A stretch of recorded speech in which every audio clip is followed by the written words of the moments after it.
Good day mga ka-adventure, welcome back to my YouTube channel.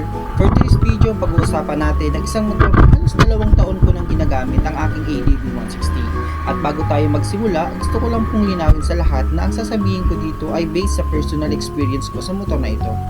Almost 2 years na sa akin ang ADV 160 ko at nasa 24k kilometers na ang odo. Sa loob ng 2 taon na iyon, marami na rin akong naging long ride sa iba't ibang klase ng biyahe. Nabiyahe ko na ito mula Bicol papuntang Bulacan at Batangas. Bukod pa sa iba't ibang rides dito sa Bicol, kabilang na ang Sorsogon at iba pang lugar. Kaya masasabi ko na kahit hindi naman ito professional technical review, may sapat na akong experience para ma-share sa inyo kung ano talaga ang naging experience ko dito sa motor na ito. At disclaimer lang po, personal experience at honest review ko lang po ito. Kung iba ang experience niyo sa ADV 160, perfectly okay po iyon. Iba-iba tayo ng riding style, timbang, karga, and maintenance natin sa pagmumotor, and of course, kung paano natin gamitin yung motorsiklo. So kung interesado kayong malaman kung ano ang masasabi ko sa ADV 160 after 2 years and 24k kilometers, tara pag-usapan natin. Unahin natin yung performance at yung hatak niya. Sa overall performance, masasabi kong okay naman, hindi ako disappointed sa hatak niya sa mga naging long rides ko at wala naman akong naging problema pagdating sa performance. Pero may isang bagay lang akong napansin, lalo na kapag akyatan. Ako kasi mga ka-adventure, for your information, nasa 70 kilos ako at yung angkas ko naman is nasa 65 kilos. Bukod dyan, meron pa akong top box at meron pa yung mga laman kapag naglo-long rides ako. So kapag pinagsama-sama mo yung rider, angkas at yung top box at mga gamit, medyo mararamdaman mo talaga na nabibigatan siya sa mga ahon. Pero hindi naman ibig sabihin na hindi niya kayang umakyat kasi nakatakit naman siya. Pero para sa akin, kapag medyo matarik na ang daan at ahonan at loaded ka, yung motor mo, dun mo talaga mararamdaman na medyo kinukulangan siya sa hatak niya kumpara kapag solo rider ka at kapag patag ang daan. Isa pa sa napansin ko kapag nasa around 50 to 60 km na ako, minsan kapag kailangan kong i-overtake at biglang magdadagdag ako ng throttle, hindi agad-agad siya nagre-response base sa kinakailangan ko para makapag-overtake. Parang may konting delay bago niya ibigay yung dagdag hatak na gusto mo. At kung first time mong gumamit ng scooter na naka CVT, mapapansin mo talaga ito. At ang tawag dito mga ka-adventure in simple terms ay CVT lag, yung tinatawag na rubber band effect. Dahil automatic CVT transmission, hindi siya katulad ng manual motorcycle na ikaw mismo ang magda-downshift para makuha mo agad yung mataas na RPM at yung hatak na gusto mo. Kapag nagdadagdag ka ng throttle, kailangan mo munang mag-adjust ng CVT sa tamang ratio bago mo maramdaman ng buo yung accelerations na kinakailangan. Pero importante rin na hindi ibig sabihin na may sira agad ang motor. Normal lang nakatangian ito ng CVT scooters, although kung sobrang lala na talaga ng delay at nanginginig na, may abnormal na tunog o biglang nawawala ang dating performance, ibang usapan na yung mga ka-adventure. At ang mas magandang gawin dyan ay ipacheck mo na yung CVT at iba pang components. At para sa akin mga ka-adventure, sa normal na paggamit ko, tolerable naman siya at natututunan na rin yan kung paano i-timing ang throttle kapag mag-overtake. So isa naman sa mga nagustuhan ko sa ADV 160 ay yung bigat niya at yung bulky ng katawan nito. Kapag nasa highway ka at may mga nakasalubong kang malalaking truck or bus, hindi siya kasi dali maapektuhan kumpara sa mas magaan at mas maliit na motor. Pero hindi ibig sabihin na hindi siya tinatamaan ng hangin. Siyempre, physics pa rin tayo mga ka-adventure. Pero para sa akin, mas planted at mas kampante ako kapag long ride, lalo na kapag sa highway. Kaya sa mga biyahe ko mula Bicol papuntang Bulacan, Batangas at iba pang mga rides ko, isa sa mga bagay na na-appreciate ko talaga ito kay Ini. Punta naman tayo sa gas consumptions. Kung galing kayo sa 125cc, malamang mapapansin ninyo na talaga na mas magastos ang gasolinas kay ADV 160. At personally, galing din ako sa 125cc at 155cc na motor. Kaya masasabi ko na mas mataas talaga ang consumption nito kumpara sa mga dati kong gamit. Obviously, 160cc kasi ito at mas malaki ang makina. Kaya kung ang priority ninyo ay ang pinakamababang possible fuel consumption, hindi ko sasabihin ito ang pinakamatipid na option. Pero para sa akin, reasonable naman ang consumption niya considering the size, weight, and performance of the motorcycle. Tumungo naman tayo sa vibration at sa pangangalay. Isa rito sa mga common na pag-uusapan sa ADV 160 is yung vibration. Sa almost 2 years kong paggamit, personally, mas nararamdaman ko yung vibration kaysa sa inaasahan ko. At kahit may riser na ako, may pagkakataon pa rin na medyo nangangalay ako lalo na kapag matagal na ang biyahe.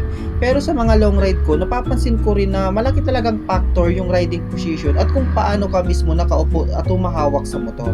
Kasi kahit gaano pa kakomportable yung motor mo, kapag mali yung position o matigas yung katawan mo habang nagra-ride ka, mapapagod ka rin talaga. So pagdating naman sa suspension, masasabi kong isa ito sa mga bagay na nagustuhan ko sa ADB 160. Sa normal na kalsada, humps at sa mga hindi naman sobrang lalim na lubak, okay naman ang performance niya para sa akin. Pero syempre, hindi ibig sabihin na ADB 160 siya ay hindi niya na mararamdaman yung lubak. Kapag malalim talaga yung lubak, mararamdaman mo pa rin talaga yan. At mas mapapansin mo ito kapag may angkas ka at may karga ka. Personally, okay naman ako sa suspension niya para sa klase ng riding na ginagawa ko. Sa braking naman, wala rin akong naging major issue na almost 2 years na paggamit ko nito. Para sa akin, sapat naman yung braking performance niya para sa normal riding at sa long ride. Pero dito gusto kong bigyan diin na kahit maganda ang brakes ng motor, nasa rider pa rin talaga kung paano siya gagamitin. Hindi porket mabilis suminto ang motor, ibig sabihin pwede ka nang maging kampante. Lalo na sa mga highway at long rides, importante pa rin talagang tamang distance, anticipations at pagiging alerto sa paligid. Isa rin sa mga bagay na napansin ko kapag matagal mo nang ginagamit ang motor ay yung behavior ng tires. Kapag bagong gulong, syempre iba ang confidence mo. Pero habang tumatagal at nadadagdagan ang mileage, kailangan mo rin talagang bantayan yung condition ng gulong. Personally, hindi ako basta-basta nagtitiwala sa gulong dahil lang mukhang makapal pa. Tinitingnan ko rin yung condition ng tire pressure at kung pantay ba yung paka-wear niya. Lalo na kapag long ride, malaking bagay talaga ang tamang tire pressure. Hindi lang para sa grip kundi pati na rin sa handling at comfort ng motor. Since gumagamit din ako ng top box, napansin ko rin na may epekto talaga ang additional weight sa behavior ng motor. Kapag walang laman ang top box ko, okay naman siya. Pero kapag puno at may angkas ka pa, ramdam mo talaga na mas mabigat ang motor. Lalo na kapag mabagal ang takbo or nagmamaneuver ka sa masikip na lugar, dun mo talaga mararamdaman na medyo mahina si ADB kapag ganun yung mga senaryo. Kaya personally, hindi ko rin talaga pinupuno ng sobra yung top box dahil kahit alam ko na kaya naman ng motor, kailangan pa rin nating isipin yung balance or yung overall weight ng motor. Sa daily use naman, masasabi kong practical talaga ang ADB 160. Hindi lang siya pang long rides or ginagamit ko rin siya sa ordinaryong errands at mga short trips ko. At para sa akin, malaking advantage yung storage at yung overall comfort niya. Kaya kahit medyo malaki siya kumpara sa ibang scooter, nasanay na rin ako sa size niya. Once na nasanay ka na, parang normal na lang siyang gamitin sa araw-araw. Pagdating naman sa maintenance, dito mo masasabi na importante talaga na wag nating hintayin na magkaroon muna ng problema bago natin alagaan ang motor.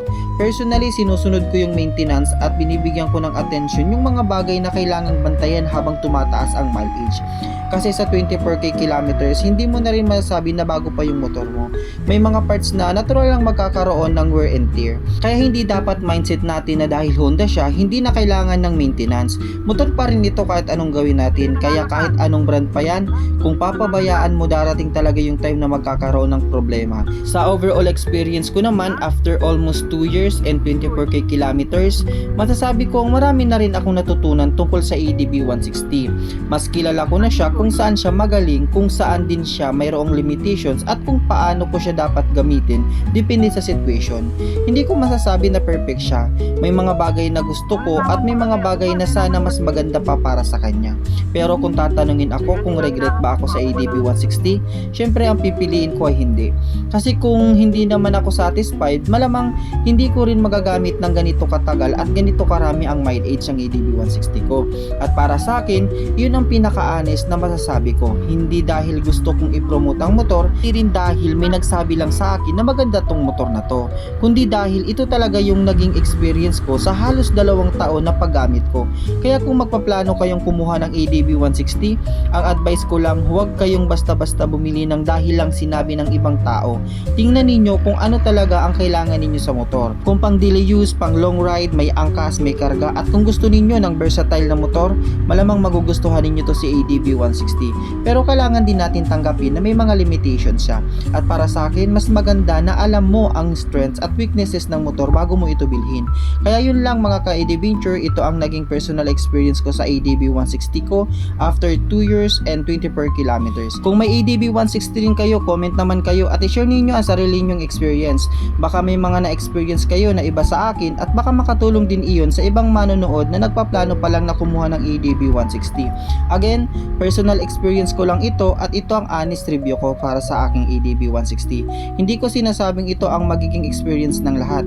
Iba-iba tayo ng riding style, weight, maintenance, karga at paggamit ng motor. Kaya maraming salamat sa panonood mga ka-Adventure. Ride safe always at magkita-kita tayo sa susunod pang mga biyahe. Maraming salamat mga ka-Adventure.